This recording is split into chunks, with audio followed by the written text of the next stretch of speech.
de arcilla asiria, de casi 5.000 años, lleva la inscripción: nuestra tierra se ha degenerado en estos últimos tiempos. Hay indicios de que el mundo está llegando rápidamente a su fin. El soborno y la corrupción son comunes. Los niños ya no obedecen a sus padres. Todo hombre quiere escribir un libro y se hace evidente que el fin del mundo se acerca. A pesar de la advertencia, el imperio asirio sobrevivió durante 18 siglos. En 1973, un modelo del MIT que predecía cuándo y cómo terminaría la civilización humana fue publicado en el controvertido libro Los límites del crecimiento, escrito por Jorgen Randers, Jay Forrester, Donella Meadows, Dennis Meadows y William Berans III. Con gráficos comenzando en 1900, se mostró cómo estábamos afectando a nuestro planeta y las consecuencias de tal comportamiento. Cada curva representaba algún aspecto de la condición del planeta, como la población, los recursos naturales, el suministro de alimentos y la producción industrial. El énfasis estaba en la progresión demográfica, la disponibilidad de alimentos, la producción industrial y los recursos naturales hasta alrededor del año 2000, cuando se estabilizaban y comenzaban a disminuir, mientras la contaminación incrementaba sin cesar. Presentado en el canal ABC News, el locutor explicaba cómo la civilización alcanzaría el punto crítico en 2020, con una población reducida a niveles de 1900 y un grado de contaminación tan alto que comenzaría a matar personas. Siguiendo la curva Q por calidad de vida, llega al 2020 con un nivel 0 de calidad de vida, y concluye que, alrededor del año 2040-2050, la vida civilizada como la conocemos, habrá dejado de existir. Y aquí estamos, en 2021, con otra profecía fracasada. In a time of global pandemic, soaring unemployment, massive wildfires, and racial strife, it feels like the world is going to hell. But it's not. There's a huge amount of progress that's taken place that a lot of people just don't take into account, especially smart people who are attending to the real problems of the world, but not getting the long-term view, which is what we try to provide in this particular book. Ronald Bailey is Reason Science correspondent and the co-author of the new book, 10 Global Trends Every Smart Person Should Know. Esta es nuestra verdadera historia. El progreso, lo malo, lo bueno y lo cierto. Hace más de 60 años, ansioso por aprender el lenguaje de mi país adoptivo, me uní a otros inmigrantes a estudiar inglés gratuitamente en la Escuela de Ciencias Sociales Henry George. Aunque gratuito, el curso exigía tomar otro curso paralelo sobre Fundamentos de Economía Política. El libro de texto, Progreso y Miseria, despertó en mí una perdurable curiosidad. En el libro Progreso y Pobreza, escrito hace 140 años, en 1879, Henry George expresó: mientras el aumento de riqueza que trae el progreso moderno no sea sino para acumular grandes fortunas, aumentar el lujo y agudizar el contraste entre los que tienen y los que necesitan, el progreso no es real y no puede ser permanente. Henry George era un pensador y de ninguna manera un socialista. Fue un elocuente defensor de una sociedad libre empujada hacia el progreso por una economía de libre mercado, pero su preocupación primordial era la pobreza.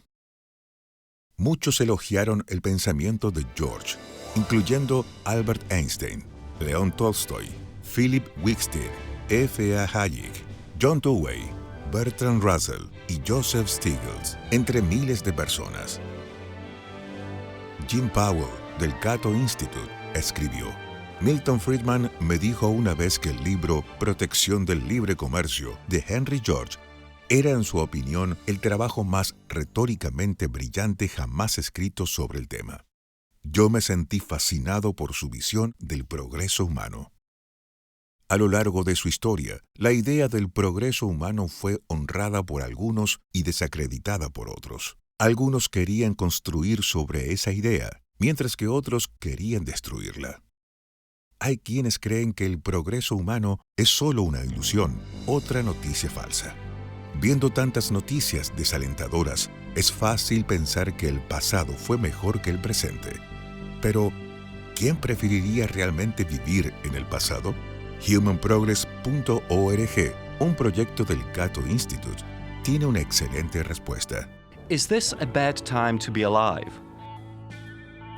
Reading the news, it's easy to be gloomy about the state of the world and skeptical about humanity's future. But is that pessimism warranted? To be sure, the world will never be perfect. Like our ancestors, future generations will always face serious challenges.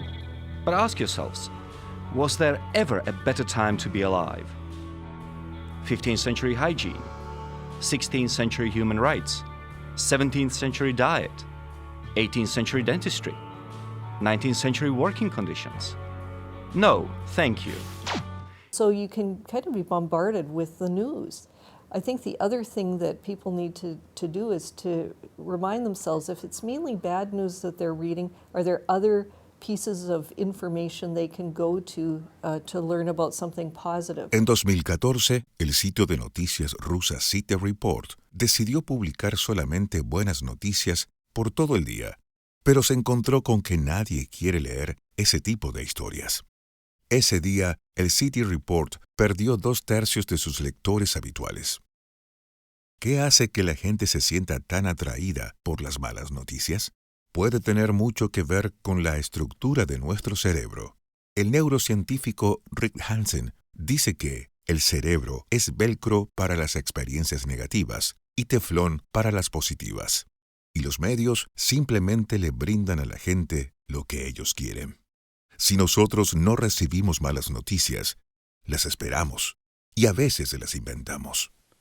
Microbes seem set to inherit the earth. Yet we, like Ahab and his crew, do not change course. We do not trust our eyes or intelligence. We trust in the myth of human progress, the absurd belief that human technology and ingenuity will save us. Y esa puede ser la razón por la que la gente asocia la idea del progreso humano con malas noticias. Pero si nos fijamos en la realidad objetiva, podremos ver la brecha entre nuestra percepción negativa sobre el progreso y lo que realmente está sucediendo en el mundo. If you think seeing is believing, think again. Is this former President Obama smiling? To some extent that's true, of course, but it turns out reality is much more complicated than that. We tend to believe we experience the world as it objectively is, that we see the world as it is. But that is not the case. The problem is that often the judgments and decisions we make are based on what we perceive. Things that seem true and universal are often just our own unique point of view of the world.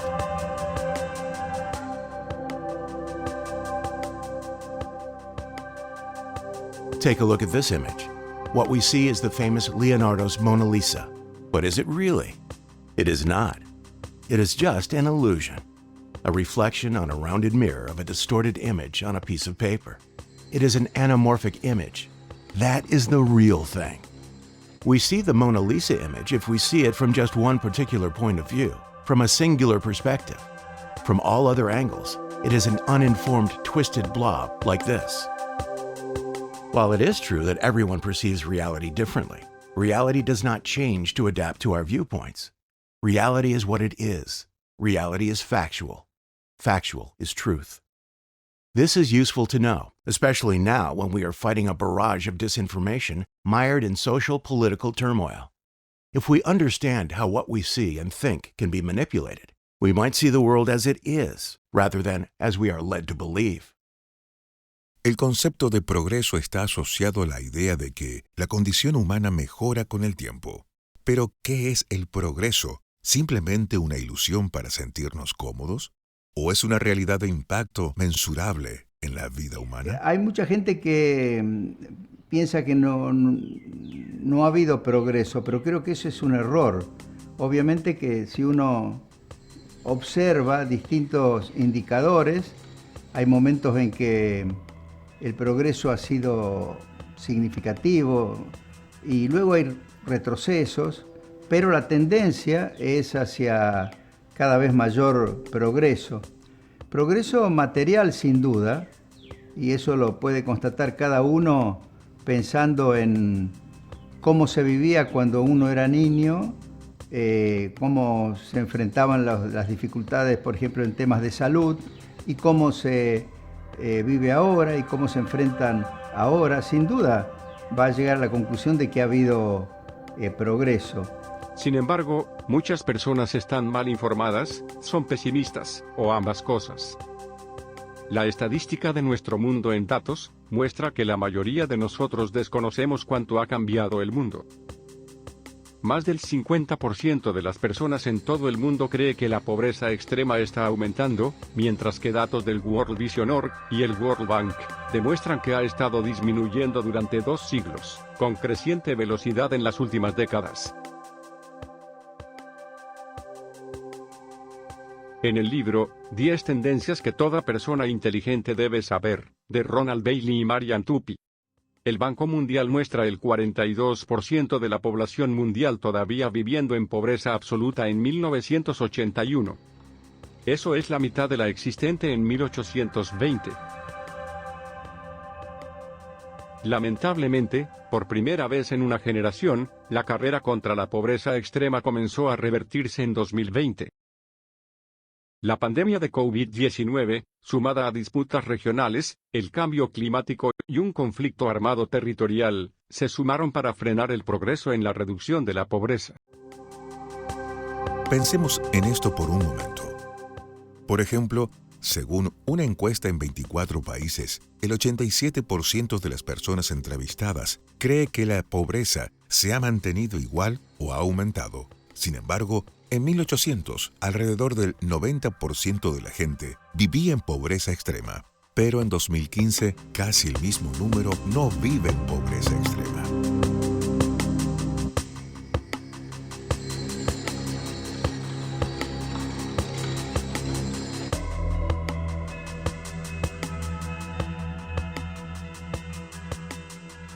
El concepto moderno de progreso humano apareció por primera vez en Europa a fines del siglo XVIII en el curso de filosofía positiva de Augusto Comte, expresando el optimismo de su época, pero el libro tiene sus raíces en la antigüedad. Los escritores antiguos también se mostraron optimistas sobre el progreso. Hesíodo describió una mítica edad de oro en la que los hombres y mujeres vivían pacífica y despreocupadamente con la tierra satisfaciendo todas sus necesidades, hasta que fueron reemplazados por generaciones inferiores y degeneradas. En contraste, el historiador J.B. Bury nos dice que Esquilo representó a la humanidad como criaturas viviendo en peligro en cuevas sin sol, salvados de su mísera condición por Prometeo, quien les enseñó las artes de la vida. Protágoras vio a los humanos elevándose sobre la ignorancia, el miedo y la esterilidad cultural, y predijo que ascenderían a mejores condiciones de vida con el constante avance del conocimiento. Como él lo dijo, el hombre es la medida de todas las cosas. Ese optimismo siguió creciendo en el siglo XIX, principalmente en las obras de Voltaire y Kant. Voltaire creía que con la razón la mente humana había progresado más durante su tiempo que en todas las épocas que le precedieron. Kant vio el progreso como un pasaje doloroso y generalmente inadvertido, de la barbarie a la cultura ilustrada y la abolición de la guerra a través de la civilización. No se puede ignorar a Karl Marx, ya que comparte la misma filosofía básica del progreso con otros pensadores del siglo XIX. Solo que para estos, el progreso ocurre con la libertad, mientras que para Marx, el progreso ocurre solo en la lucha. El contemporáneo de Comte, John Stuart Mill, pensó que una sociedad fuerte y científicamente orientada sería la mejor manera de mantener el progreso ya logrado y formar mejoras adicionales. Como utilitarista, vio que el progreso humano se aceleraba con el tiempo. Si bien partidarios y escépticos del progreso convivieron desde el principio, las críticas más profundas aparecieron durante y después de las catástrofes y trastornos del siglo XX. Algunos de estos críticos no están convencidos sobre el progreso, mientras que otros directamente niegan que la condición humana esté mejorando. En El verdadero y único paraíso, Christopher Lasch sostiene que el progreso existe en una cultura de consumo en la que los deseos materiales se mantienen constantemente insatisfechos y los lujos se convierten en necesidades. De ninguna manera Lasch es el primer detractor del progreso. Él ya fue precedido por aquella tablilla asiria que advertía sobre la degeneración de la humanidad y el inminente fin del mundo. En 1500, el astrónomo alemán Johannes Toffler pronosticó para el 20 de febrero de 1524 una inundación tan grande que acabaría con el progreso y con toda la humanidad. Nunca sucedió. En Un camino a ninguna parte, Matthias Laberge sugiere que creer en la continuada marcha del progreso a largo plazo puede ser más ficción que realidad. Así lo creían también los filósofos Arthur Schopenhauer y Oswald Spengler, los novelistas Leo Tolstoy y Alexander Solzhenitsyn, y los historiadores estadounidenses Henry Adams y Christopher Lasch. Walter Benjamin, filósofo y crítico cultural judío alemán, autor de Sobre el concepto de historia, escribió: así es como uno imagina al ángel de la historia, su rostro vuelto hacia el pasado, donde nosotros vemos una cadena de eventos. Él ve una catástrofe única, que acumula escombros sobre escombros y los arroja a sus pies. El ángel quiere detenerse y reparar lo destruido, pero el futuro lo empuja inexorablemente hacia adelante, dejando atrás una montaña de escombros.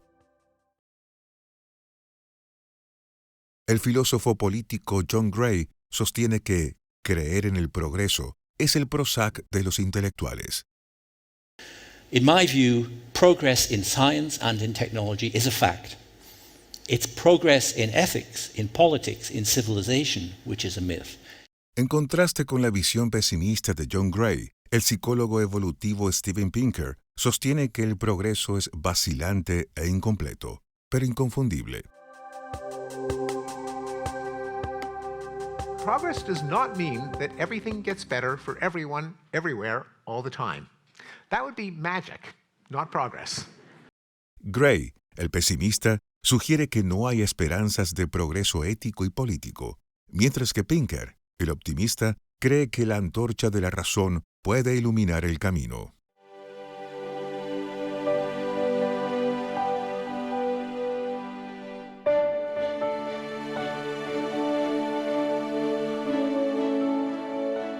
Jerry Diamond, autor del premio Pulitzer, Armas, Gérmenes y Acero, reflexiona sobre las sociedades que entran en la trampa del progreso, un término utilizado por el historiador Ronald Wright para describir las trágicas consecuencias de perseguir el progreso sin los recursos para resolver sus desafíos. En TED Talk, Jared Diamond nos dice que la arqueología ha expuesto los problemas ambientales subyacentes en el colapso de muchas sociedades desaparecidas. Pero habla también de muchas otras sociedades que se desarrollaron por miles de años sin señales de colapsar, como Japón y Java, por ejemplo, o los vikingos noruegos que colonizaron Islandia. Ronald Wright explica la trampa del progreso como esas cosas que begin as very successful and seductive inventions, discoveries that seem to be beneficial, but which can lead, when they reach a certain scale or a certain intensity, can lead to a catastrophic end. The Ice Age hunters at the end of the Old Stone Age became so good at hunting that they actually ruined hunting as a way of life. They were, instead of, just figuring out a better way to kill 2 mammoths instead of 1, they were driving whole herds of mammoths over cliffs, which meant they ate like kings, but it wasn't long before no more mammoths.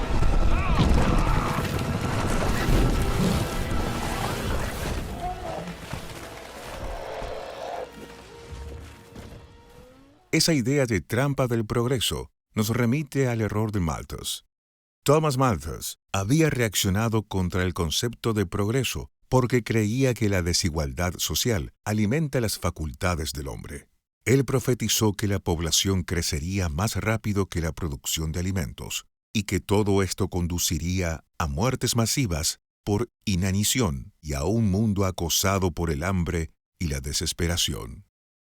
En cambio, su predicción influyó sobre el liderazgo político para que adoptaran el darwinismo social y la eugenesia, con crueles medidas para restringir el tamaño de la familia, incluyendo la esterilización forzada. Sobre la idea malthusiana de que ayudar a los pobres solo los estimula a tener más hijos y aumentar la pobreza, las leyes implementadas para proveer alimentos a los pobres fueron severamente restringidas.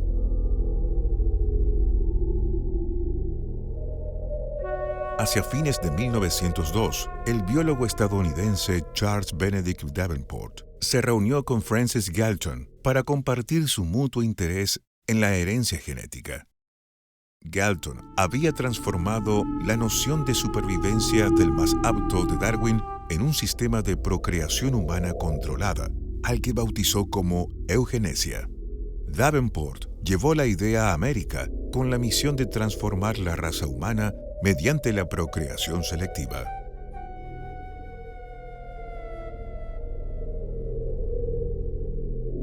Cuando las mejoras en servicios de salud pública redujeron la mortalidad de la clase pobre, los impulsadores de la eugenesia reaccionaron con una campaña promoviendo la internación y esterilización compulsoria de los pobres y los débiles mentales. Finalmente, el movimiento eugenésico se extinguió, desacreditado por la ciencia y los abusos del régimen nazi.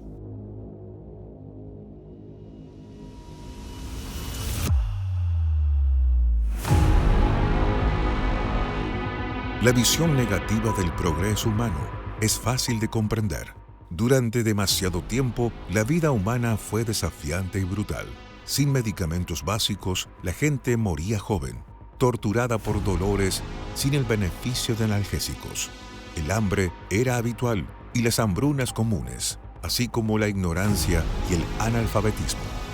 Hombres y mujeres trabajaban en el campo todo el día.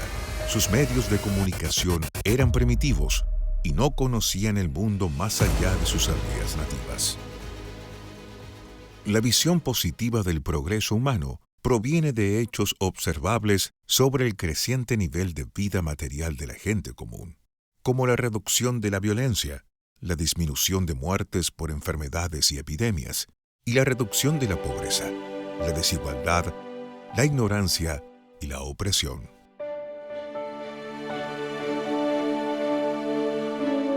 Nuestra visión del progreso social proviene de cálculos del Producto Bruto Interno, pero el PBI no refleja las condiciones de vida de las personas, sus expectativas de vida, su educación, la seguridad personal o las desigualdades sociales. El PBI fue creado durante la Gran Depresión en respuesta a la crisis económica, que provocó la desesperación, la falta de trabajo y el hambre en todo el mundo.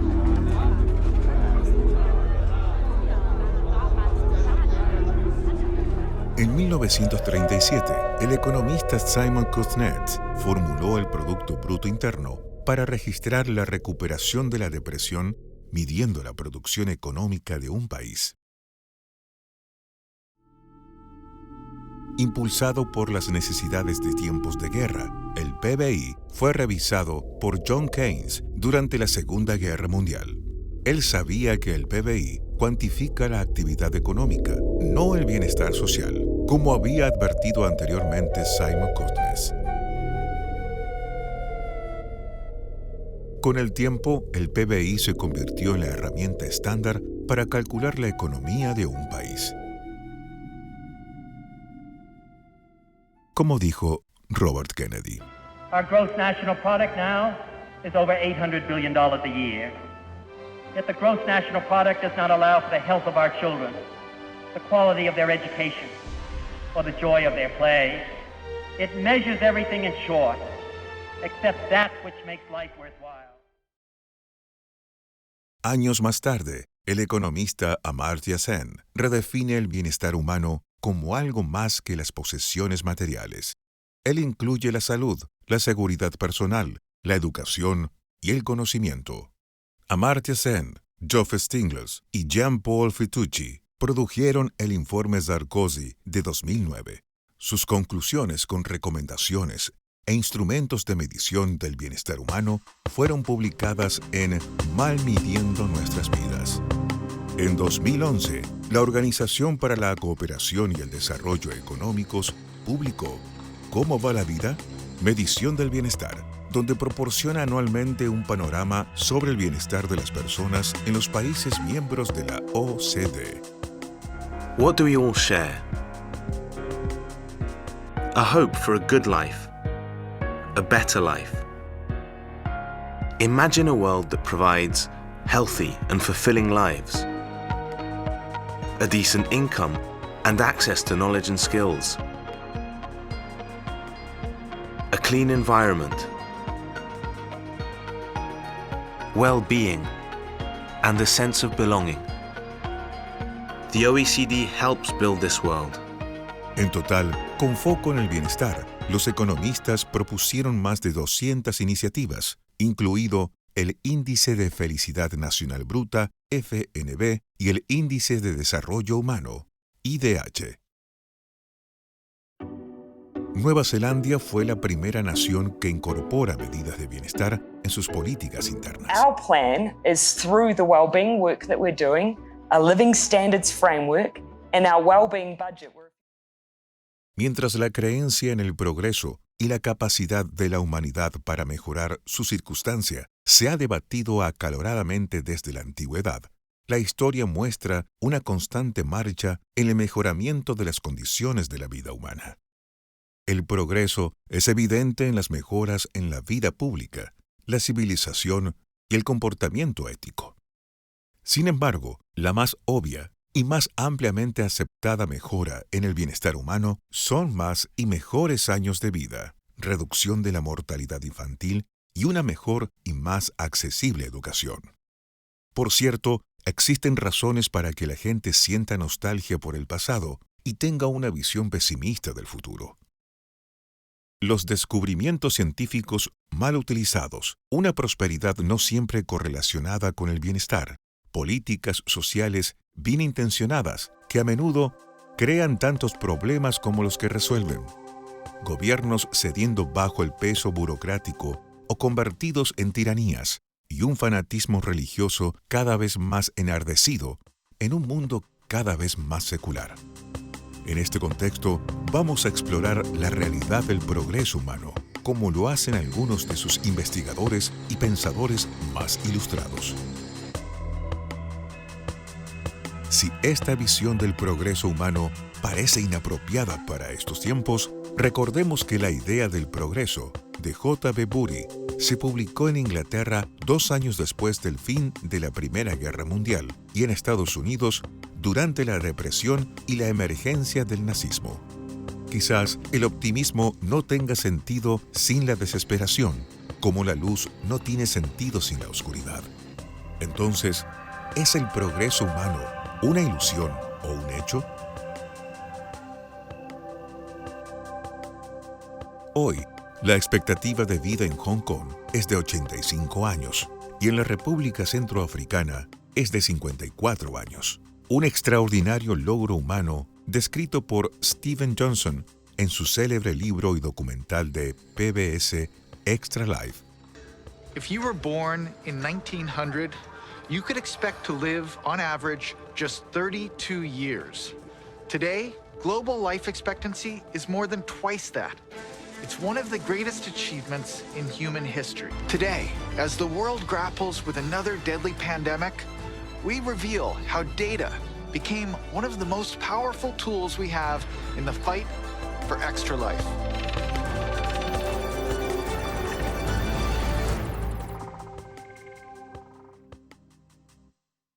Marian L. Tupy, del humanprogress.org y coautor de 10 tendencias globales que toda persona inteligente debe saber, escribió: comprender y apreciar el progreso que ha hecho la humanidad no significa que dejemos de intentar hacer que el futuro sea incluso mejor que el presente. Entonces, ¿es el progreso humano una ilusión o un hecho? Hasta hoy, el apocalipsis anticipado por el MIT para 2020 y el derrumbe a cero de la calidad de vida no sucedió. Lo que sucedió realmente es un mejoramiento en la mayoría de las dimensiones del bienestar humano y la apertura de caminos para aliviar aún más algunas miserias humanas y eliminar otras. El profesor Hans Rosling explica cómo la mayor parte del mundo llegó a estar mejor de lo que pensamos. I think is that the big change that has occurred has not entered into people's mind. Let me show you how the world was 50 years ago when I came as a teenager to London for the first time. Then the poorest people in the world, they lived on $1 a day. Then there was those who lived on $10 and more a day. At that time, we were 3 billion people in the world. Let me put them like this. Each of these is 1 billion people. There were 2 billion people in the developing world. They were living on almost $1 a day. And then there was 1 billion in the West, North America, Europe, Japan. And they were living on a little more than $10. So there was a huge gap. They had long life and small families. They had short life and large families. And this was the big divide that emerged out of the Industrial Revolution. But now the world has changed. Now, 50 years later, this group, the West, they have grown much richer. They are on $100 a day. And then we got 4 billion more people in the world. Now, still, unfortunately, 1 billion is still on this level. This billion is more up here. The average is below, slightly below $10 a day. And there is one squeezed in here between. And then we have people who live here, and we have people, the better off in China, in Turkey, in Brazil, they live here. Look, today we have people on all levels, from Congo down there to Japan and West Europe up here. And this is what hasn't been understood. So the world is much better off than people think. It is, yes. And if you look at things like... ¿Qué cosas? ¿Ética? ¿Integridad moral? War, terror, murder, racism, poverty, disease. What a terrible time to be alive, right? Wrong. We're living in the most moral period in human history. Think about it. People used to torture women because they believed they were witches who caused diseases, crop failure, and bad weather. They sacrificed other humans to their gods to bring good fortune. They believed that demons could possess people, that Jews cause plagues, that some races are inferior, that women are weak and less intelligent, and that homosexuality is a mental disorder. This list goes on, but today, no rational person believes any of it. We've come so far that today's conservatives are more liberal than liberals were in the 1950s. And this is not just some temporary bend in the road. It's a long-term trend that currently shows no sign of retreat. So why has the moral arc bent in our favor? Science and reason and the values they represent.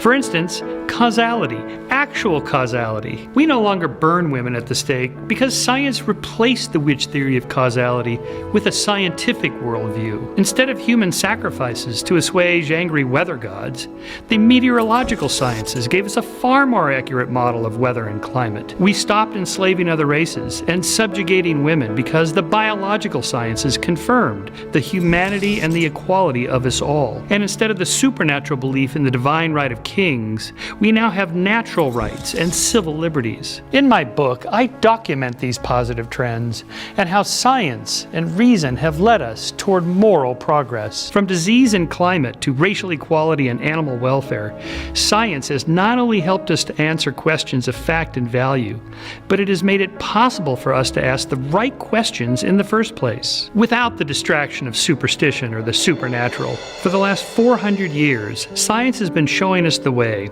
not just in terms of technical progress, but in virtually every field of study relevant to human survival and flourishing. The world is getting better. More people have more rights, freedoms, education, and prosperity than at any time in the past. We have many social and moral problems left to solve, to be sure, and the direction of the arc will hopefully continue upwards long after our epoch.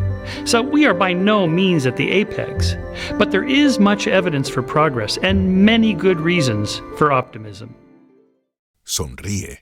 Mirando la historia de la humanidad, estamos viviendo en el mejor mundo de todos los tiempos.